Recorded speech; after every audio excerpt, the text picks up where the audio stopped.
Welcome back student to the first and introductory lecture of relations. ये set के just next आपको पढ़ना है और यहाँ पे जो ये रिलेशन चैप्टर है वो सिर्फ एक सिंपल ऑपरेशन जो सेट पे हम लोग किए थे जो कि था कार्टेशियन प्रोडक्ट, उसी से आया हुआ है। वैसे तो मैंने वहाँ कार्टेशियन प्रोडक्ट बताया था ऑपरेशन में, ठीक है, अलग अलग ऑपरेशन किए थे, union, intersection, Cartesian product, difference, और मैंने बताया था। पर मैंने आपको बताया था कि रिलेशन में हम उसको डिटेल में करेंगे और वही हम लोग करने वाले हैं। अब अगेन मैं उसी सीक्वेंस को फॉलो करूंगा कि पहले कार्टेशियन प्रोडक्ट को समझने से पहले आपको एक चीज़ समझना पड़ेगा जो कि है ऑर्डर्ड पेयर। और ये ऑर्डर्ड पेयर आप कोऑर्डिनेट ज्योमेट्री में भी फैमिलियर है, जिसमें आप ग्राफ बनाते हैं, और चैप्टर 1 के सेट थ्योरी से भी familiar. Ordered pair simply means किसी भी दो चीज़ का पेयर, ठीक है, pair of any two object, कोई दो ऑब्जेक्ट और एलिमेंट, अगर सेट का बात करें तो एलिमेंट्स, लेकिन उनका जो ऑर्डर है वो फिक्स होना चाहिए, तभी ना ऑर्डर्ड दिया हुआ है। मतलब कहने का मतलब है कि वहाँ पे 2 3 अगर एक बार कोई लिखा हुआ है और 3 2 लिखा हुआ है, ये दोनों अलग अलग है।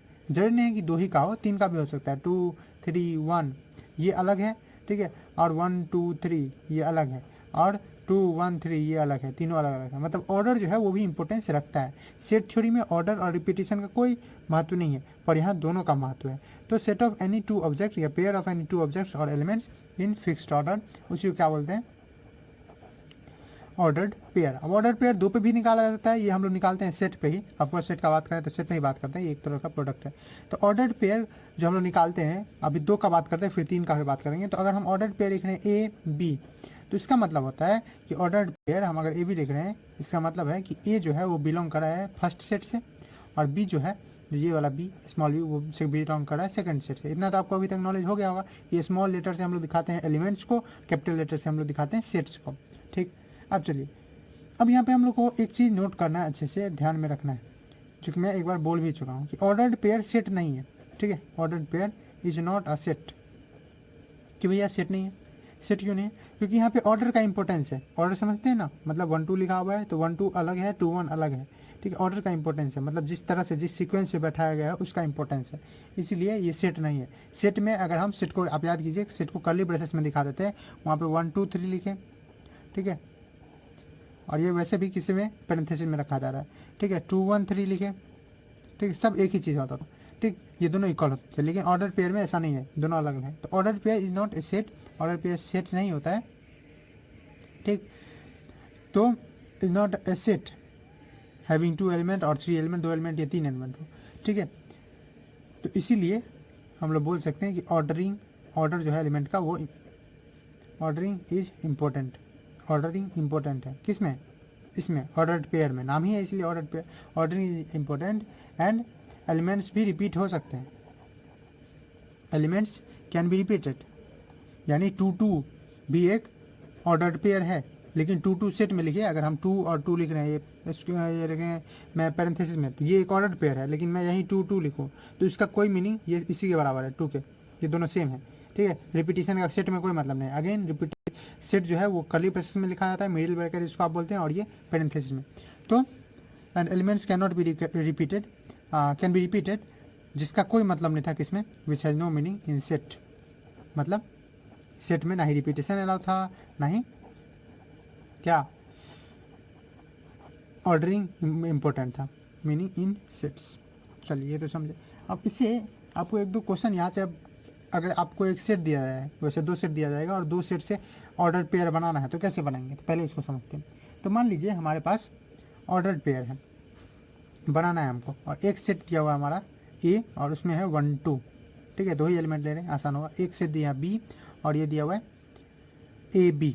तो ऑर्डर पेयर आपको बनाना है ना, ठीक है। अगर सारा ऑर्डर पेयर बनाना चाहते हैं तब सुनिए, तो ऑर्डर पेयर आप बनाना है, मतलब सिंपली 1 फर्स्ट, देखिए ए बी है, ऑर्डर पेयर का क्या मतलब होता है, ए बी, जिसमें ए जो है फर्स्ट एलिमेंट जो है वो फर्स्ट सेट से, बी जो है वो सेकंड सेट से। तो यहाँ से हम पहला उठाएंगे 1, और फिर इसके ए के साथ करेंगे, ठीक है, तो 1 ए, फिर 1 को इसके साथ कोई बचा हुआ है बी, अगर और बचा रहा था तो सी, तो 1 बी, एक ऑर्डर पेयर हो गया, ठीक है। 2 ए एक ऑर्डर पेयर हो गया, 2 बी एक ऑर्डर पेयर हो गया। तो ये तो हुआ। क्या इसका उल्टा भी पॉसिबल है? उल्टा करने का मतलब क्या A1 हो सकता है, इसको इससे कर सकते हैं? ऑफ कोर्स हो सकता है, ऑर्डरिंग इंपॉर्टेंट है ऑर्डर पेयर में, ठीक है, यानी A1 भी इसका सेट है, ठीक है, और यहाँ पे B1 भी ऑर्डर्ड पेयर है एक, ठीक है, A2 भी ऑर्डर्ड पेयर है, और B2 भी ऑर्डर्ड पेयर। ये सिंपल से मल्टीप्लीकेशन आप समझिए। अगर आपको याद होगा कि अगर x प्लस वाई को हमको कि इसे x प्लस वाई से ही मल्टीप्लाई करना था। पहले इसको इस पूरे से करते थे, याद होगा आपको, अगर बाइनोमियल को बाइनोमियल से कैसे मल्टीप्लाई करते हैं अलजेब्रा में, और फिर y वाले को इस दूसरे वाले से करते थे। वही चीज़ जो है, पहले ये वाला चीज़ इसमें फर्स्ट लिए, इस दोनों को किए, फिर इसको लिए और इस दोनों को किए, वही चीज़ है ऑर्डर पेयर बनाना। तो ऑर्डर पेयर आप सीख गए निकालना। अब देखिए ऑर्डर पेयर के इक्वालिटी पे एक दो क्वेश्चन आता है और आपको लीनियर इक्वेशन सॉल्व करवाया जाएगा। क्या कहने का मतलब है, तो उसको एक क्वेश्चन के माध्यम से समझते हैं। इक्वालिटी ऑफ ऑर्डर्ड पेयर का इक्वालिटी। तो दो ऑर्डर पेयर इक्वल होगा, मान लीजिए दो ऑर्डर पेयर है हमारे पास, two ordered pair. Ordered pair को हम तत्काल ए बी से ही दिखा रहे हैं, तो ए बी से ही दिखाता है स्मॉल ए से। तो अगर दो है तो इसमें A1 B1 ले लेते हैं, जिसमें फर्स्ट जो है ये ए सेट से और ये बी सेट से। और ordered pair A1 B1 and A2 B2 है, दो हमारा गया ऑर्डर्ड पेयर। ये इक्वल होगा, हर इक्वल कब, जैसा कि मैंने आपको बोला कि ये ऑर्डरिंग इंपॉर्टेंट था, तो जब A1 A2 के बराबर हो जाएगा और B1 B2 के, तभी if A1 equal to A2 and B1 equal to B2। और इस पर आपको बहुत सारा क्वेश्चन मिलेगा। जैसे एक क्वेश्चन में अभी आपको करवा देता हूँ। आपको क्वेश्चन है 3A + 2B + 3। जी हाँ, आप ठीक समझ रहे हैं, ये फर्स्ट एलिमेंट है, ये सेकेंड एलिमेंट, ठीक। और एक है कौन, एक दूसरा सेट है जो ये दोनों बराबर है, दोनों ऑर्डर पे है, और इस सेट में लिखा हुआ है 2A - 1 3, ठीक है। और ये दोनों ऑर्डर पेयर इक्वल है बोला जा रहा है। तो आपको बोल रहा है फाइंड ए एंड बी। क्या बोला है, फाइंड ए एंड बी, ए और बी, अगर ये चीज़ है, मतलब ऑर्डर पेयर दिया हुआ है इक्वल। तो आप क्या करेंगे, तो ये इसका फर्स्ट और इसका फर्स्ट इक्वल होगा, मतलब 3A + 2 ये किसके बराबर होगा, 2A - 1। अब 3A और ए वाला को ए वाला के साथ सिंपल अलजेब्रा लगेगा, ए वाले को ए वाला के साथ ले आते हैं, तो 3A - 2A, और ये इधर ले आते हैं -1 - 2, तो ये कितना हो गया A, ठीक है। और ये कितना हो गया -3, मतलब A कितना बन गया -3। आपको ए और बी निकालना था ना, अब बी निकालते हैं। तो बी निकालने के लिए क्या करेंगे, इसका सेकंड वाले में बी है और यहाँ पे 3 है, तो इसको इक्वेट कर देते हैं। तो b + 3 = 3। यही ना मैं बोला था, A1 A2 के बराबर, यानी पहला वाला के बराबर, दूसरा वाला दूसरा वाला के बराबर। तो यहाँ से क्या हो जाएगा, b = 0 हो जाएगा। 3 - 3 कितना होता है 0। तो आपको ए और बी निकल गया। इसी तरह से आपको बहुत तरह का क्वेश्चन पूछ सकता है, आपको डरना नहीं है। आपको सिंपल याद करना है कि फर्स्ट वाला के बराबर, सेकंड वाला सेकंड वाला के बराबर। ये तो हुआ इक्वालिटी के बारे में। अब हम लोग जिस पे बात करने वाले थे उस पे आते हैं, जो कि है कार्टेशियन प्रोडक्ट पे। आखिर ये कार्टेशियन प्रोडक्ट है क्या, चलिए बात करते हैं कार्टेशियन प्रोडक्ट का। तो कार्टेशियन प्रोडक्ट जो है वो दो या दो से ज़्यादा सेट का निकाला जाता है। अभी हम लोग 2 और 3 का देखेंगे निकाल के। तो कार्टेशियन प्रोडक्ट जो है वो सिंपली कहता है कि कार्टेशियन प्रोडक्ट मीन्स जितने ऑर्डर्ड पेयर आप बना सकते हैं, उस ऑर्डर्ड पेयर का सेट, ठीक है। जी हाँ, सेट कार्टेशियन प्रोडक्ट। तो कार्टेशियन प्रोडक्ट एक सेट है जो किस चीज़ का सेट है, यानी कर्ली ब्रेसेस में लिखा जाएगा। और एक सेट किसका होगा, तो जितने ऑर्डर्ड पेयर है। तो कार्टेशियन प्रोडक्ट क्या है, तो set of all ordered pair, सारे ordered pair from given set, ठीक है, फ्रॉम गिवन सेट। जैसे अगर 2 सेट है, तो अगर मान लीजिए 2 सेट है A एंड B, तो उससे ऑर्डर्ड पेयर जो निकलेगा वो कुछ इस तरह का निकलेगा। अब इसको प्रोडक्ट है तो इसको ऐसे दिखाएंगे, मान लीजिए 2 है A और B, तो A क्रॉस B दिखाएंगे, ठीक है।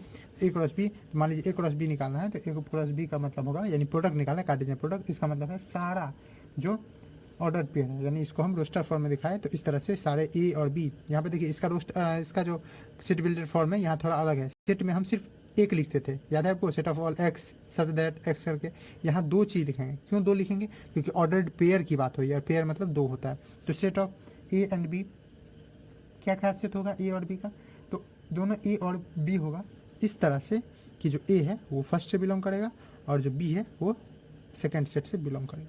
तो इसी चीज़ को बोलते हैं ऑर्डर्ड पेयर, ठीक है, का पूरा सेट, ठीक है, सेट में कर देना। जैसे एग्जांपल दीजिए, तो एग्जांपल अब याद कीजिए, हम लोग अभी जस्ट पीछे लिखे थे कि ए हमारा सेट था 1 2, ठीक है, और बी जो हमारा सेट था वो कितना था, ए और बी, ठीक। तो इस दोनों का आपको याद हो, अगर ऑर्डर्ड पेयर सब लिखे, ऑर्डर्ड पेयर, तो ऑर्डर्ड पेयर जो होगा वो कौन कौन होगा, मैं जल्दी लिख रहा हूँ। 1A, पीछे मैंने समझाया होगा कैसे लिखते हैं, 1B, फिर 2 के ए के साथ और 2 का बी के साथ। ये सारा क्या हो गया, ये वो सारा हो गया ऑर्डर्ड पेयर। इसी का सेट बना दीजिए, मतलब set of this ordered pair, इस ऑर्डर्ड पेयर जो हमको मिला है उसका सेट बना दीजिए। तो ये क्या हो जाएगा, इसको मैं कर्ली ब्रेसेस में, चूँकि ये सेट है तो कर्ली ब्रेसेस में सारे को बंद कर दिया, कॉमा से सेपरेट करके। तो ये क्या हो गया हमारा, यही हो गया कार्टेशियन प्रोडक्ट। और इसको किस चीज़ से दिखाएंगे, A क्रॉस B। अब आपको ध्यान रखना है A क्रॉस B और B क्रॉस A दोनों अलग अलग है। आपको अगर यही B क्रॉस A लिखें तो B क्रॉस A का मतलब पहला एलिमेंट B का होगा, दूसरा A का, यानी B क्रॉस A लिखे तो हम ऐसे लिखेंगे B A, सच दैट जो हमारा P है वो बी से बिलोंग करेगा, ठीक है, एंड ए है वो ए से बिलोंग करेगा। पर यहाँ आपको ध्यान रखना है, सीक्वेंस उल्टा हो गया है, सब कुछ ये सब कुछ सेम है, लेकिन वहाँ ए भी था और यहाँ बी ए था, तो दोनों में जो है अंतर है, क्योंकि ऑर्डर इंपॉर्टेंस रखता है ऑर्डर पेयर में, नाम ही नहीं है ऑर्डर पेयर। तो ए बी क्रॉस ए अगर हम बोलना है तो इसी का बी क्रॉस ए कैसे लिखेंगे, तो बी से पहले लेंगे और तब ए से लेंगे, तो बी से लिए पहले तो ए और 1 हो गया, हाँ हुआ, ठीक है, या तो आप इसी को उल्टा करके लिख लीजिएगा, वैसे देख लीजिए। फिर ए को 2 के साथ, तो ठीक है ए को 2 के साथ में किया, ठीक, उसके बाद बी को 1 के साथ किया, हाँ, और फिर बी को 2 के साथ किया, तो यही सब क्या हो गया, इसी सारे का सेट बन गया, किस चीज़ का, सारे ऑर्डर पेयर का सेट, ये हो गया B cross A cross B cross A, दोनों इक्वल नहीं हो सकते हैं, दोनों अक्सर इक्वल नहीं होते। ये तो बात तो हो गया 2 का। क्या 3 पे भी अप्लाई किया जा सकता है, हाँ किया जा सकता है। उससे पहले कुछ इंपॉर्टेंट पॉइंट समझ लीजिए, नोट कीजिए कि अगर ए 5 हो, मतलब ए एम्प्टी हो, इफ़ ए इक्वल टू 5, ए अगर एम्प्टी हो, या हो सकता है बी ही एम्प्टी हो, तो इसमें भी एलिमेंट नहीं है, इसमें भी नहीं, तो इसमें से कोई रहेगा ही नहीं, तो ए क्रॉस बी करेंगे क्या, ऑर्डर पेयर बनेगा कैसे, ए में कुछ है ही नहीं या बी में कुछ है ही नहीं, तो किसके साथ पेयर बनाएंगे, पेयर बनने वाला कोई होगा नहीं, तो उस कंडीशन में जो ए क्रॉस बी है वो भी हो जाएगा क्या 5, ए क्रॉस बी या बी क्रॉस ए दोनों क्या हो जाएगा 5। एक और चीज़ नोट में रख लीजिए कि अगर इफ़ आइदर ऑफ ए और बी इज इनफाइनाइट, या तो ए और बी इनफाइनाइट है, इनफाइनाइट मतलब आप लोग जानते हैं पहले से ही, मतलब बहुत ज़्यादा एलिमेंट है, काउंट नहीं कर सकते, लिस्ट नहीं कर सकते, इनफाइनाइट, अगर ए और बी इज इनफाइनाइट देन तब भी जो ए क्रॉस बी होगा वो क्या हो जाएगा, वो हो जाएगा इनफाइनाइट, ठीक है। क्यों इनफाइनाइट क्यों हो जाएगा, क्योंकि एक सेट में तो आपको पता ही नहीं है, ए में या बी में पता ही नहीं कितना एलिमेंट है, तो कितना के साथ पेयर बनाते जाइएगा, ठीक है, तो पता ही नहीं चलेगा। अब चलिए आते हैं, ये कार्टेशियन प्रोडक्ट 2 सेट का देखिए, अभी हम लोग क्या देखेंगे, कार्टेशियन प्रोडक्ट ऑफ 2 सेट। इसी तरह से कार्टेशियन प्रोडक्ट 3 सेट का आता है, और उससे पहले 2 सेट में एक फार्मूला जान लेते हैं कि अगर हमको दिया हुआ है एलिमेंट्स, तो हम उससे कितना क्या कर सकते हैं, कार्टेशियन प्रोडक्ट में ऑर्डर पेयर निकाल सकते हैं। तो हम लोग क्या देखने वाले हैं, number of elements in Cartesian product, ठीक है, कितने एलिमेंट्स होंगे इन कार्टेशियन प्रोडक्ट। अब अगेन कार्टेशियन प्रोडक्ट में एलिमेंट कौन होता है, ऑर्डर्ड पेयर, ऑर्डर्ड पेयर जो है ये हमारा हुआ क्या, ये हुआ कार्टेशियन प्रोडक्ट। कार्टेशियन प्रोडक्ट में आप क्या देखना है, ये है इसका एलिमेंट, सेट में जो कॉमा सेपरेटर रहता है उसको एलिमेंट बोलते हैं, तो ये हुआ इसका एलिमेंट, एलिमेंट कौन है, ऑर्डर्ड पेयर।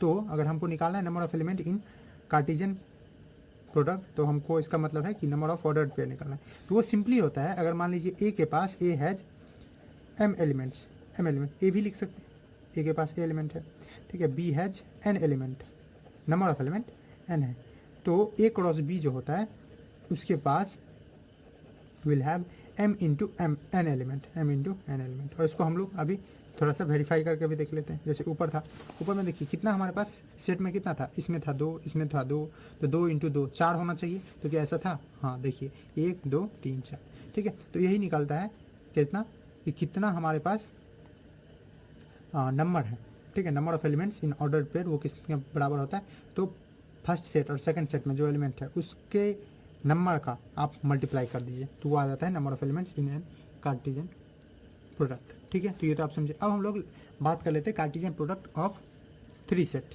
ठीक है, 2 सेट का भी बात किए हैं, तो कार्टेशियन प्रोडक्ट ऑफ 3 सेट वैसा ही है, कोई अंतर नहीं है, बस थोड़ा सा आपको विजुअलाइज करा दूँ मैं एक एग्जाम्पल के थ्रू और एक क्वेश्चन के थ्रू।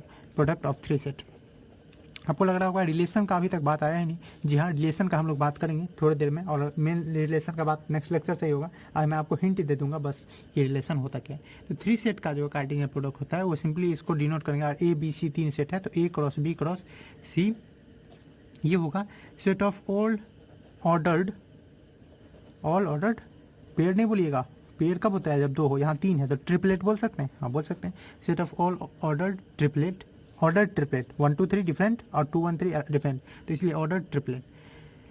हाँ, हैविंग फर्स्ट एलिमेंट, जिसका फर्स्ट एलिमेंट जो होगा वो फर्स्ट सेट से होगा, हैविंग फर्स्ट एलिमेंट फ्रॉम ए, ठीक है। अगर ए क्रॉस बी क्रॉस सी लिखा हुआ, अगर यही बी क्रॉस ए क्रॉस सी रहता तो कुछ अलग होता है, सी क्रॉस ए क्रॉस बी रहता तो कुछ अलग होता है।